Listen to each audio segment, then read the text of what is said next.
when we were looking for speakers to invite for this event, we were very keen to find those who are not only interpreting contemporary realities, but those who are molding the shape of the future to come. And so it's with great pleasure that I invite Justin Hall Tipping, and we're starting this festival with him. Justin is a man whose imagination does not take no for an answer. He's someone who believes that if you question the notion of the normal, extraordinary things can happen. In our time, when the progress of man has become, is leaving a footprint more than the earth can bear, the biggest questions are about power and energy. How are we going to generate it? Who's going to produce it? The consequences and costs of using it. Justin, that's where Justin comes in, because when he saw iceberg the size of Connecticut falling into the ocean, he began to think of climate change in very serious ways. As a venture capitalist, he started a company called Nanotechnology, Nano Holdings, which began to fund research in nanotechnology. In many ways, the search for free energy and through nanotechnology is in an infant state as, say, computers were in the 1950s. So you can imagine how much untapped potential there is in it. Justin believes that we can get energy out of our window panes. And if that sounds like a lot of bunkum, we must remember that mobile phones seemed like sci-fi barely 15 years ago. The study of atoms may seem very far away from our lives, but that is why Justin is here, not only to share its excitements, but to tell us why it is one of the most urgent pursuits of our time. Justin.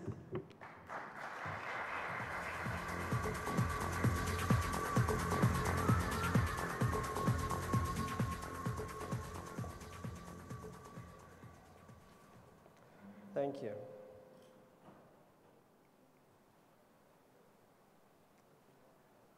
A morning in 1909, a day rather like this, my granddad was asleep in bed, and he was woken very quickly by his parents to take him down the road from where they lived in Dover, England, to see Louis Blériot, who had just landed after he flew across the English Channel.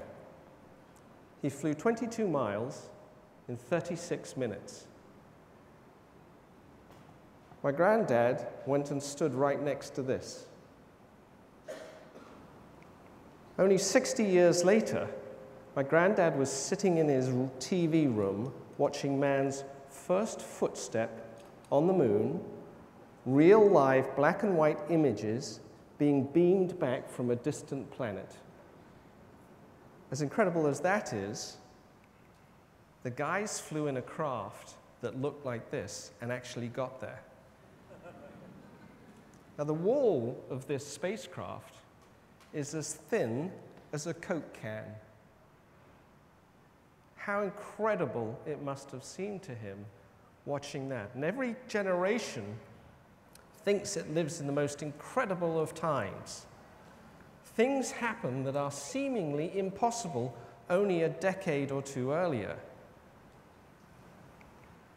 And yet, you'd think with our knowledge and our understanding that every generation is dependent on this for our daily survival, that we wouldn't suddenly now find ourselves in a position where we're literally destroying the only place that we have. It's not as if we don't know what the problems are. We've known them for some time. What is it that stops us taking real change? Something always seems to stop us. Why? I was sitting at my desk, 2000 in March, when I read about the B-15 iceberg that broke off the Ross Ice Shelf, that's the bottom part in the Antarctica. And this is what it said in the article. It said it was all part of some normal process. A little bit further on in the article, it said a loss that would normally take the ice shelf 50 to 100 years to replace. That same word, normal, had now two different, almost opposite meanings. If when we leave here today to get coffee and we bump into the B-15 iceberg just outside this room, we're going to bump into something that is 1,000 feet tall, 76 miles long, 17 miles wide, and it'll weigh 2 gigatons. And I'm sorry, there's nothing normal about this. And yet I think it's this perspective that we have as humans to look at everything in our world through a lens of normal is one of the things that stops us taking real change when we need to. Only 90 days after the B-15 iceberg broke up, arguably the greatest discovery of the last century occurred. It was the sequencing, for the first time in history, of the human genome. Now, this is the stuff that's in every single one of our 50 trillion cells that makes us who we are, and more importantly, what we are. So if we just took from anybody 1 cell's worth of this code and stretched it out, it would be about 1 meter long. It would be 2 nanometers wide. 2 nanometers. 2 nanometers is 20 hydrogen atoms in a line. And when I saw that, I wondered, what if the answer to some of our biggest problems could be found in the smallest of places, where the difference between what is valuable and what is worthless is merely the addition or subtraction of just a couple of atoms. So I started to go around the world looking for the best and brightest scientists I could find at universities, because they think in the right way, whose collective discoveries have the chance to take us there and solve these problems. And we formed this company called Nano Holdings to fund their extraordinary ideas so that we can stop burning up our world. Because actually, we do this rather well. We've been doing this rather well for a couple of 100 years, in particular, to be burning coal to generate our electricity. Now, the byproduct of burning coal to generate electricity, other than the stuff that comes up the chimney, is the stuff that comes out the bottom. And the stuff that comes out of the bottom is this. This is fly ash. There's a lot of fly ash that comes out the bottom. And what we do with this fly ash the world over is we take it out in trucks to fields and dump it, whereupon the wind can pick it up and blow it all around, as it does. And if we choose not to put it in a dump and try and dig a deeper hole, that deeper hole sometimes breaks out and it goes into our aquifer.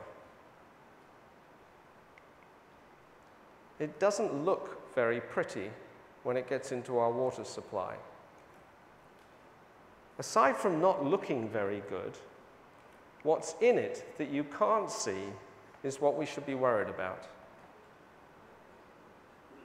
You may not recognize a lot of these names, but things that usually end in IUM aren't really any good.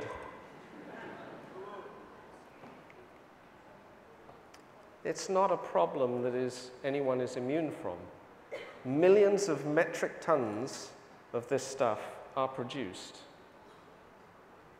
It's a problem that needs resolving. Another industry that has an effluent almost as bad is the cement industry.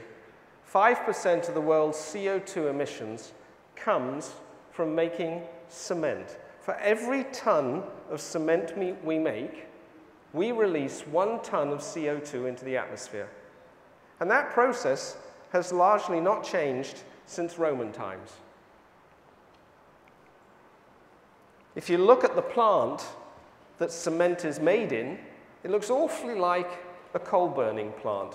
Stuff's coming out the top and stuff's coming out the bottom. 2 professors at university in Florida and Imperial College London, Sudipta Seal and Professor Larry Hench, looked at what fly ash is at the very, very small scale. And it looks like this, little ball bearings, except these ball bearings are mostly aluminum silicates. Aluminum silicates are incredibly strong. And what they thought with nanotechnology, could they like rough up the edges of these spherical balls with a sol gel chemistry? Because if you could do that, maybe they would click together like Lego blocks. And if they clicked together like Lego blocks at the very, very small, those bonds would be incredibly strong. And if those bonds were strong, what you would actually make is cement. So they've managed to take fly ash, a byproduct of burning coal, change it chemically at the atomic scale, make an environmentally friendly concrete out of a waste product of burning coal, and in the process, release no CO2 whatsoever. This is the state of an industry where everything that you thought you knew, you can just throw out the window and think about it differently. And what if we could think of the rest of energy in the same kind of way? Think of where we are in a room. Most of these rooms are where we live and where we work. And if you think about the tremendous amount of energy that is coming into this room, it typically comes in from the sun when it chooses to. It comes in from the sun and it brings light and it brings heat into the room, which typically, if you're in the middle of summer, you're trying to keep cool. And in the winter, exactly the opposite is happening. You've got heat in the room that's trying to get out through the window because it's cold outside and the heat is being drawn outside. Wouldn't it be really good if we could somehow modulate how much light and heat is moving in through a room? Because this is about where 40% of the world's energy goes, is in our caves, however nice they are or however unnice they are. But we have to live in a certain temperature. It would be really great if we could somehow manipulate what happens.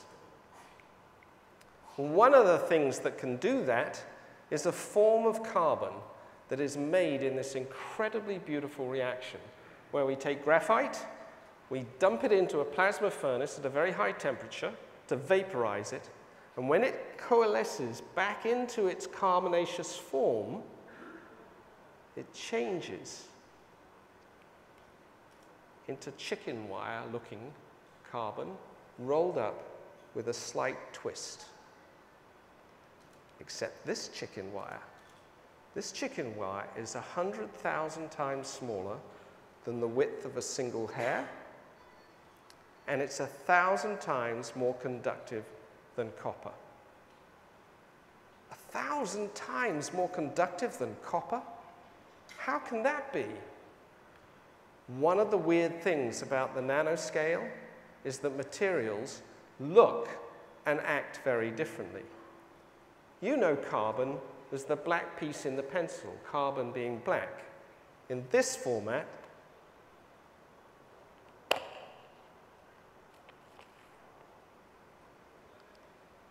carbon is totally transparent and flexible.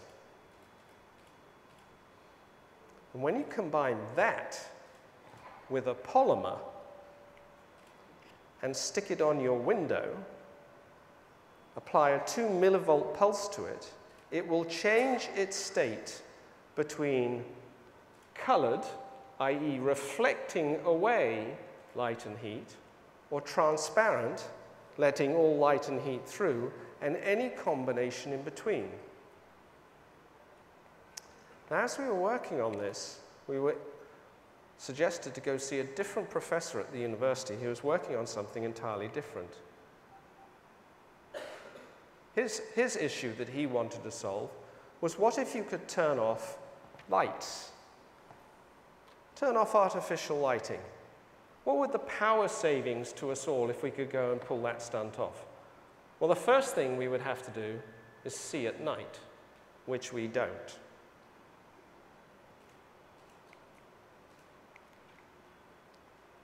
This makes you do it. I have to be very careful with these because I've dropped one of these before.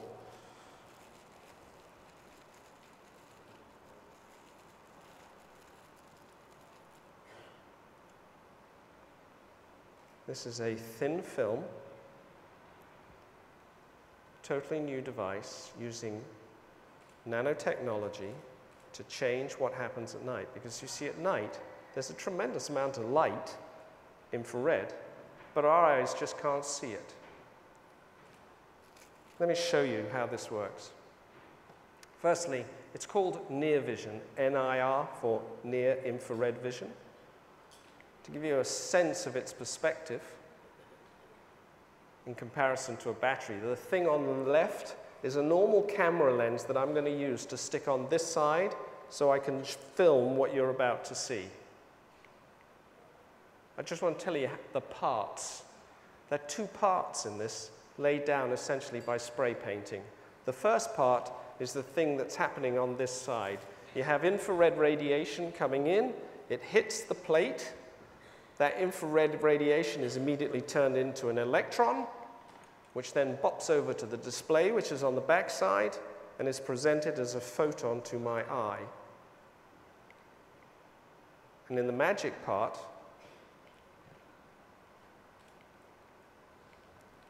okay, the whole device is half a micron thick. Half a micron is 300 times smaller than a decimal place.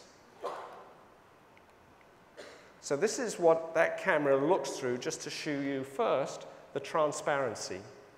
Now you turn the lights off. Sorry.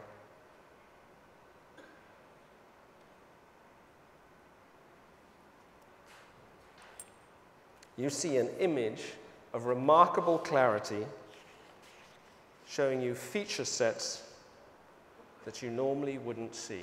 So we've talked about being able to generate energy. We've talked about being able to use it differently. One of the things, if you really want to change the world rapidly, is you want to store energy.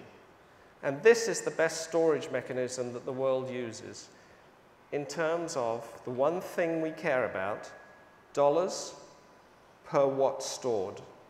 There's nothing better than a lead-acid battery that was invented 150 years ago in France. That's the best we got. And if you wanted to have power storage in your house, you'd need a rack of these in every house. I'm not sure we've really progressed this part of the equation. So we drew a diagram. We were sitting in a diner outside Dallas-Fort Worth Airport. And that's the diagram I drew on a napkin. The professor who was sitting there was Professor Bruce Ganade, who was running the energy program at UT Dallas. And I said, "Can you go make that?" And instead of being laughed out of the diner, he said, "Yeah, we'll go try to make that." $80,000 later, we have eBox. And eBox is testing new nanomaterials such that we can be able to park an electron on the outside of a surface, hold it until we need it, and then be able to release it on command to be taken anywhere. When you combine these puzzle pieces and others like them, it opens up the possibility for energy stored in my location, if I don't need it, being able to be taken up to my window and turned back into light and transmitted to your location. And for that, I do not need an electricity grid between us. Ladies and gentlemen, the electricity grid of tomorrow is no grid. And energy will one day be free. Now, I know some of you are sitting there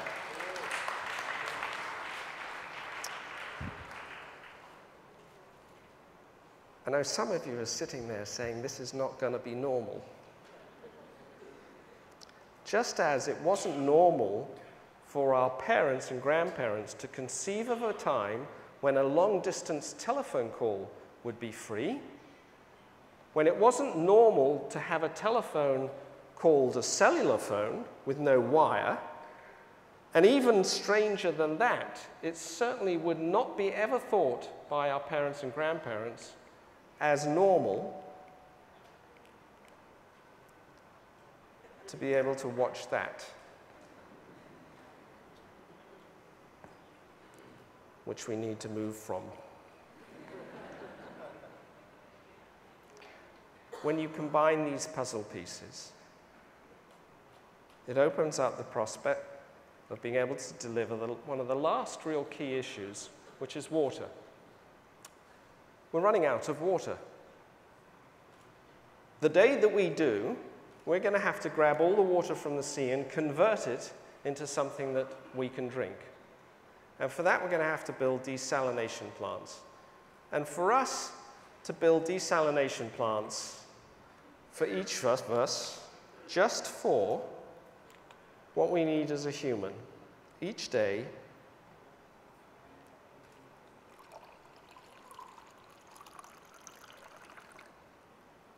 it's just 8 glasses of that. Now that doesn't seem much of a problem to go solve. That's it? 8 glasses of this is all we've got to solve for? But it'll cost us $19 trillion to do that for each one of us. And $19 trillion is a line of dollar bills from here to the moon and back.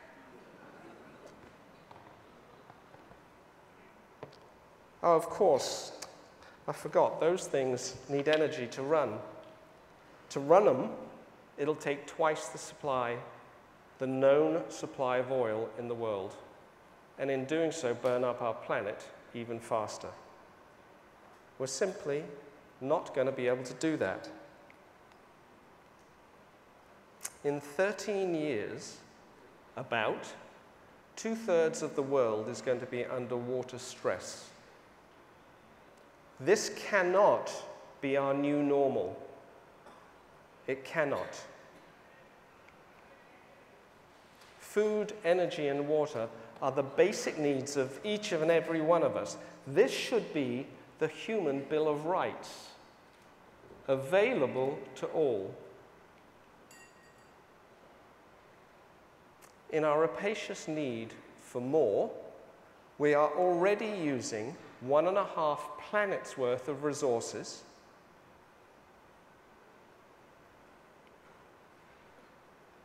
And China is accelerating rapidly. Question is, what's going to happen to India? Is it going to do the unexpected? Let me show you what unexpected looks like. We've got 1 billion of these in the world. That's a lot, 1 billion of them. They're all using an internal combustion engine. An internal combustion engine is about 30% efficient. Maybe we should say that sentence around the other way. The internal combustion engine is 70% inefficient. And we have 1 billion of them. Everybody knows that fuel cells are really good. Really good means 80 to 90% efficient. But we don't have, maybe we should have a show of hands. How many people have a fuel cell in their car? Right? I don't either. Let me tell you why. A fuel cell works really on a couple of principles, and one is a pretty key one. There are 2 electrodes, and on one electrode, the cathode, is a material called platinum. Platinum is an expensive material. We mine it up. It's like gold, but costs more. Platinum is the catalyst that makes the fuel cell go. And if I have platinum on a catalyst, let's say this is my catalyst, it looks like salt spread all over. When I fire up that fuel cell, that salt, the platinum, tries to migrate to the center of the cathode, whereupon it's polluted by carbon monoxide. And every once in a while, you've got to pull the whole thing apart, take out the cathode, put another one in. You take this cathode and you try and reclaim the platinum, which is why we don't have fuel cells with platinum and cathodes, because you're not doing it, nor am I, anytime soon. in the world of the unexpected. Do you remember I talked about Professor Rinsler? Communal garden, well, it's not really, it's special nanocarbon, but nevertheless. One of his students said, I wonder what would happen if we took this membrane coated in the single wall carbon nanotube with that twist that's 1,000 times more conductive than copper, 100,000 times smaller than a hair on your head, and stick it into the fuel cell right where the platinum cathode would have gone, and turn it on. What they saw is the blue line, which is this, in comparison to the red line, which is platinum.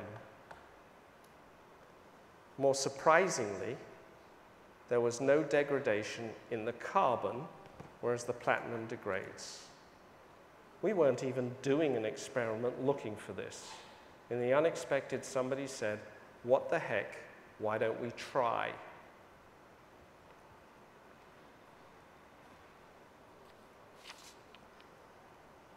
That ought to apply to us more often, I think.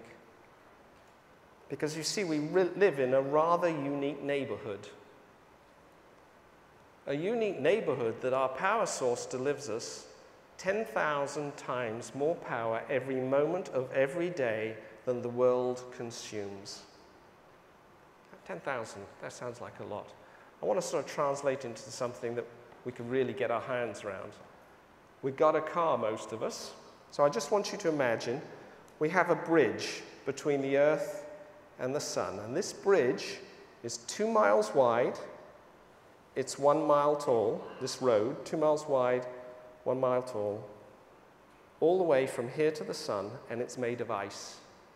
And we get in our car, and we're going to drive 65 miles an hour, because we're going to have the speed limit on this. We won't stop for coffee. We won't stop for going to sleep. We'll just drive, caffeinated out, from here to the Sun. It will take us, roughly, 168 years to get there. But we'll get there. So I've got this 168-year-long road, 2 miles wide, 1 mile deep of ice. The Sun would vaporize that road in 1 second. 1 second. That's an amazing amount of power.